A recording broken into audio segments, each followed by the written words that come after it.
A very good evening to you. It's a pleasure having you right on Mwangaza Prime News. My name is Daisy Paul and our sign language interpreter is Lauren Wamboi. Now, concerns over rising cases of early marriages in Baringo South took the center stage during a high-level education stakeholders meeting held in Marigat. The forum, which brought together school heads, board chairpersons, local administrators, and other key players in the education sector, highlighted the growing threat posed by early marriages and teenage pregnancies to the future of the girl child. Participants expressed alarm that despite ongoing efforts to keep children in school, some communities continue to engage in practices that undermine education and expose learners to lifelong challenges.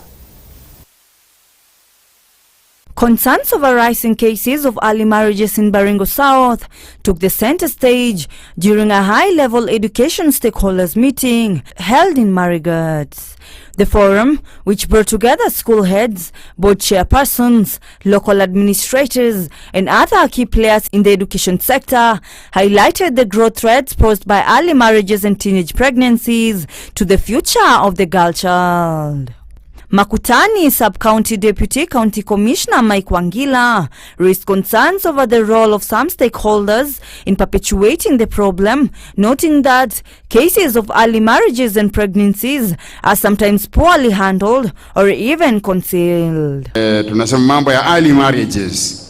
Sisi wenye walimu na stakeholders to be encouraged kwamba watoto wanaozwa mapema wa shule na watoto wengine wanapewa mimba huko shule. Yani tumekuwa yale tunakula matunda mbichi. Sisi wenyewe ndo tunachokora wanafunzi, tunashirikiana na viongozi chief, tunashirikiana na viongozi wengineo. Mtoto amepewa mimba, unapata mwalimu wa shule hata hajaandika ripoti. Sasa inakuwa ni sintofahamu tuko nazo nyingi.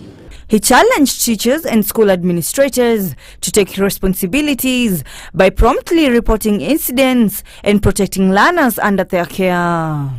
Leo hii tunataka tuongee kwa sauti kali kwamba ushapewa mifedha, pesa unayo ama huna. Si pesa unayo? Si pesa umepewa cheki hapa? Unajua uwezi kuwa umekuja kupewa cheki na baadaye uende kuandikisha matokeo duni. Wacha nitumie maneno ya mheshimiwa, wewe mwenyewe ndio utakuwa umejidunisha. Area Member of Parliament Charles Kamuren strongly condemned the vice, terming it as unacceptable and a violation of children's rights, emphasizing that every child deserves the opportunity to learn, grow and build a better future.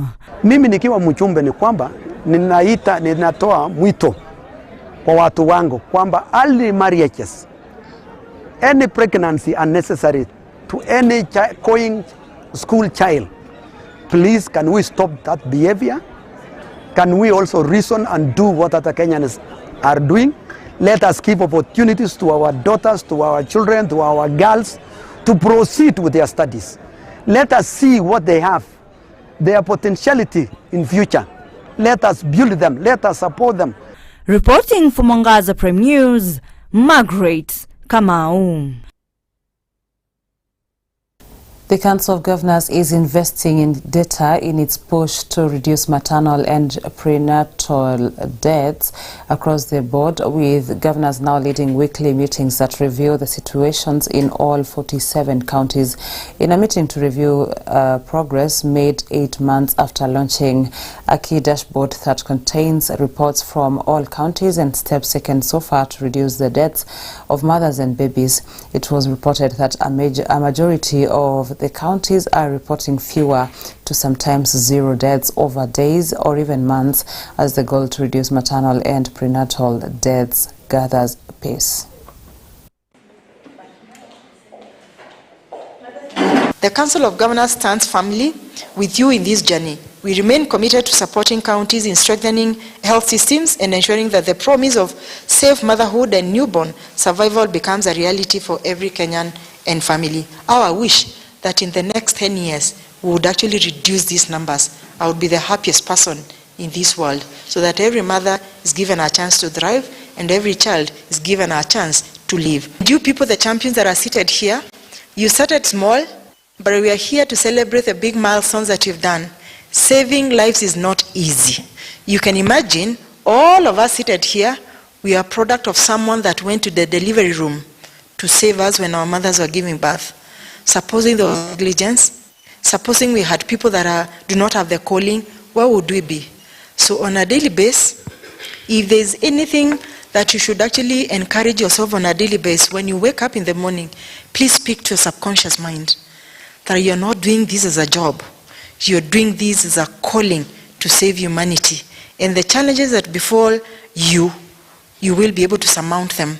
That when we look at the indicators in Africa, there's a lot to be done.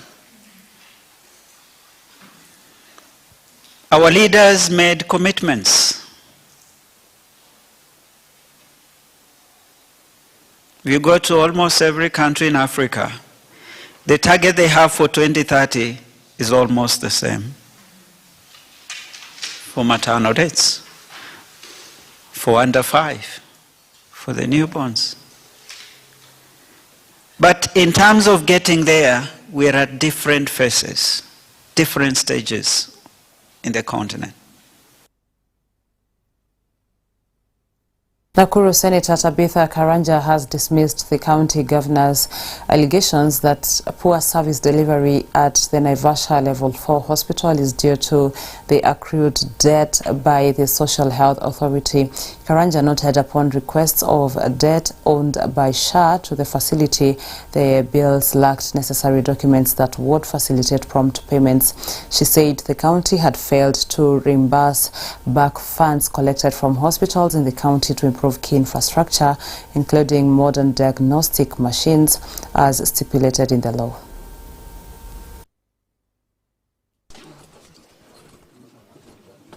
Na nilisikia Excellency Governor wakati tulikutana na kanisa hapa Naivasha akisema amenituma ile inazuia hiyo maneno ya hospitali ya Naivasha iwe up to date, ipate hiyo diagnostic machine, madawa. Akasema ni ile pesa imekwama wapi? Nakuru national government 100 million ya SHA. Ana akanituma mimi mwenyewe niende nikamtafutie hiyo pesa. Sasa mimi nikachukua simu kwa sababu nisikia kama hospitali kweli imekosa kufunguliwa kwa sababu ya pesa imelala kwa SHA. Wacha mimi nipige simu. Nikipiga simu nikaambiwa hapana, na SHA yenyewe iko na mtu katika ofisi ya governor mwenyewe. Naitwa SHA admin. Kwa hivyo hiyo SHA admin ndiye anatakiwa kuenda kutafuta hiyo pesa katika ofisi ya health, Ministry of Health. Lakini sasa ile shida iko kubwa. Documents za kusupport ile pesa wanaitisha hakuna. Excellency Governor last year ukiangalia kwa Auditor General report ali collect 1.8 billion kutoka hizo hospitali zetu. Hiyo pesa inaitagwa facility improvement fees. Kwa hivyo inatakiwa kurudishwa kwa hospitali. Lakini sasa wakaitoa, wakaiweka kwa account nyingine ya county government ili sasa hiyo pesa ipiwe. Kama hiyo pesa ingewekwa to the right account, ya hiyo pesa itumike kama facility improvement fund, ingekuwa hospitali zetu zote ziko na machines zile za diagnostic machine na ziko na madawa na madaktari wako na kila kitu. Lakini sisi tunasema tunaokota 1.8 billion. Si ile 1.2 billion ilitumika kwa makaunti karibu zote. Kwa hivyo meaning High Excellency amefail our health sector kwa kuchukua hiyo pesa ile inatakiwa kurudishwa ili inunue diagnostic machine, inunue madawa na ihakikishe madaktari wako na kila kitu. Instead of that, hiyo pesa inawekwa wrong account, alafu hiyo pesa inaibiwa, inabebwa na mangunia. Kwa hivyo Susan, don't blame SHA, blame yourself. Kwa sababu wewe ndio una sibon ile pesa inaokotwa.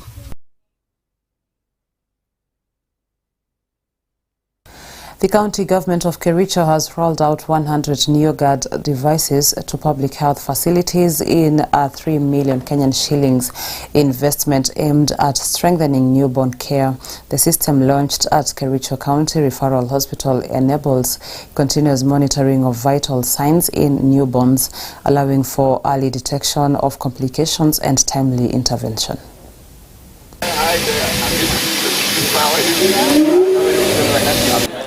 I'm very, very privileged to be here with you today, and in particular to witness myself the great vista that I have seen. No child, no expectant mother who comes to the hospital should go home without a child. And I am pleased. I have seen the wonderful innovation that are known by Neo-Penda, Neo-Guard. It is a wonderful digital equipment. And remember the 5 pillars of Penda. One of them is digital superhighway. We are going technology. I am even informed that blood could be delivered to our hospitals using the drones. I think technology is the way of life. Even Gen Zs, they say we are technology. And as we proceed in this manner, I urge the governor to continue, even those dispensaries should be brought under Neo-Guards, because this is the way to go.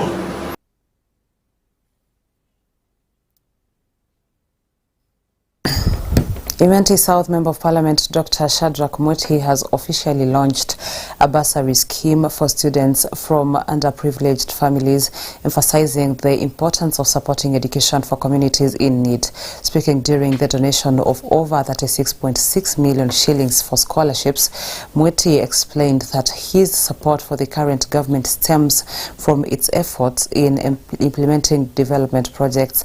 He added that the responsibility of initiating and managing these projects lies with the government. Tunapatiana basari ya 36,625,666 shillings. My responsibility as the MP is to look for facilities for national cake. Kama vile umeambiwa, I have managed to bring relief food in South Imenti more than any other place in Meru, if not in Kenya. I can assure you within the next few years, all schools will have enough facilities, classrooms renovated, and others built, because education is a pillar of this nation. I will continue promoting education to the principals and the teachers, to the leadership. I'm out to do my best, and I've organized with the PS, Professor Bitok, and the CS Migos. We are coming to South Imenti one of these good days. We have a chat. I know there are challenges of competition. We have several challenges in education, but we are asking the government, as one of their National Assembly members, representing you people, to see how we can improve education.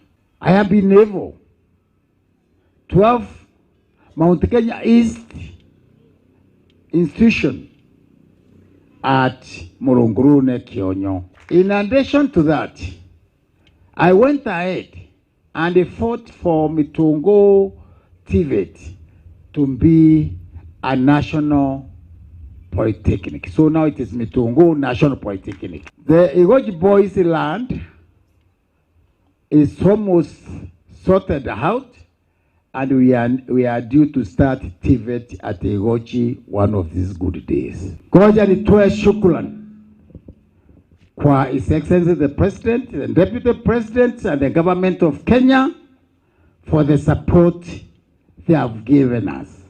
You know very well, I was elected through a Jubilee ticket, the Azimio, but when I went to Parliament, I joined the government, and I'm in the government because it is only that government that will give me resources to bring to you. We have to also thank the President for having appointed the Deputy President, Professor Kithure Kindiki, who is giving him a lot of support without complaining.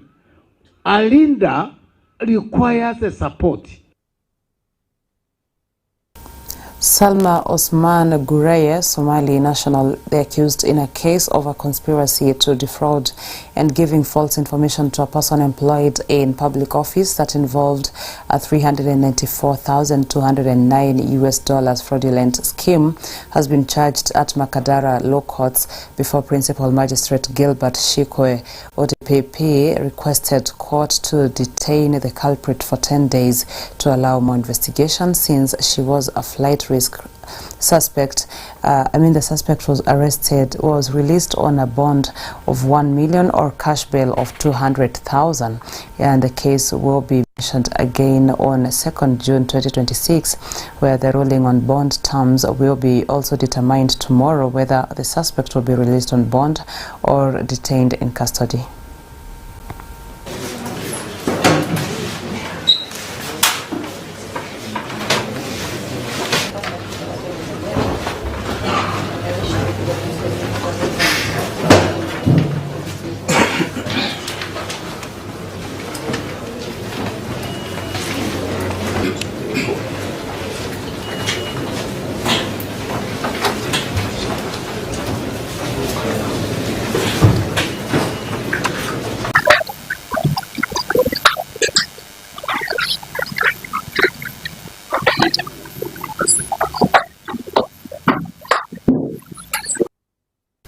We are now taking a short commercial breather, but don't go far. We're coming back with more in a short while.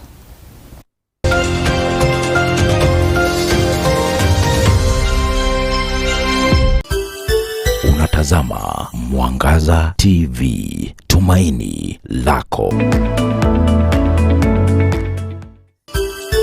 Unatazama Mwangaza TV, tumaini lako.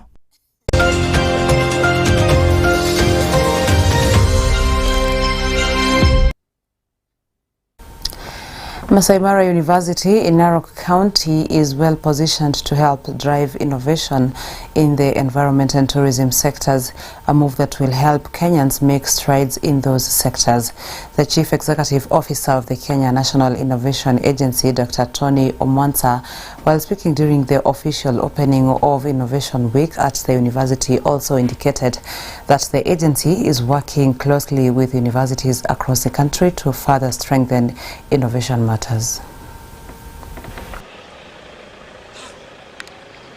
How industry partners want to leverage the university called Masai Mara Universities on matters of tourism, on matters of environmental resource management and conservation. How the government leverages the expertise and the capabilities of Masai Mara Universities on this area of niching. And how funders are willing to put resources and invest in Masai Mara University infrastructure and ecosystem. We cannot say that we are on our way to innovating when we are not working with industries. Working with industries is a must, it is mandatory for us if we really want to go somewhere in innovation. In our innovation, we are trying to protect the Mara River by protecting the Mau forest, by enhancing the reduction of tree cuttages for firewood production. Since we use paper waste, sawdust, and the wheat straw to produce the briquette fuel. The briquette fuel helps save Mau by reducing the tree cuttages, hence protecting River Mara and encouraging the 5 M's that Masai Mara University try to protect. Political leaders have been urged to desist from tribal utterances that may divide Kenyans as they campaign for various seats towards next year's general elections. Kenya Revenue Authority Board Chairman Ndiritu Mureithi, who is eyeing Laikipia gubernatorial seat, called on politicians to exercise resilience and desist from campaigns that can divide Kenyans. Mureithi spoke during a meeting the People Tour in Nanyuki town and urged residents to shun such leaders, adding that Laikipia is an example of Kenya where different communities reside.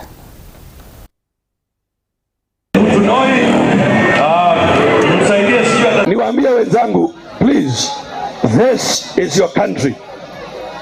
This is our country together. And when we speak, it is not just words. Words have been known to bring communities to war. Words have been known to create discord among people. So I want to plead with political leaders. I know you have to compete, but you don't have to burn your country as you compete. Nasema hivi kwa Kiswahili, kwa wenzangu wanasiasa. Mashindano ya siasa ni mashindano ya sera.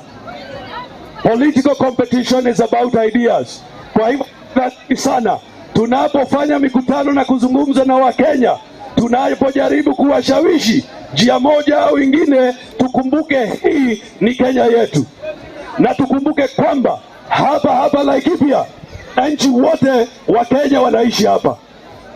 Ukiangalia Mkikuyu ako kaunti hii, ukiangalia Mkalenjin ako kaunti hii, ukiangalia Mumeru ako kaunti hii, ukiangalia Masai wako hapa original wa Laikipia, ukiangalia Samburu tuko hapa. Kwa hivyo ukiangalia Kisii tuko hapa. Hivyo kitu ya muhimu jameni ni kwamba tusi za Kenya.